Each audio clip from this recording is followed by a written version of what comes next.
Dudublihin ko sahod nyo, wag na kayo lumihis ng landas. Hulihin nyo mga gumagawa ng masama, kahit pangalan ko nakataya. Akong bahala sa kaso nyo, basta kayo ang nasa tama. Pero ano ang isinukli? Bakit kayo nagpunyagi?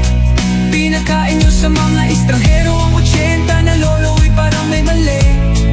Pagkatapos angat ang inyong moral na dating mabababa. Grabe ang isinukli, parang dumukot ng tae. Tapos nilagay sa kamay, sabay sampal sa kanyang mukha. Mahal ko ang Pilipinas, di ako papaapi.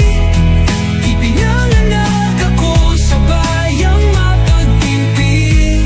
Ipaglalaban ko ang kalayaan, kahit ako'y masawi. Sisigatin ang araw, muli tayo magsasamang nakangiti. Pinabaya ang ibang lahi ang humusga sa kasalanang di ginawa. Akala ko ba sa may kilay ang saludo, ba't tinaktakpan buong mukha? Natapos kayong maglaman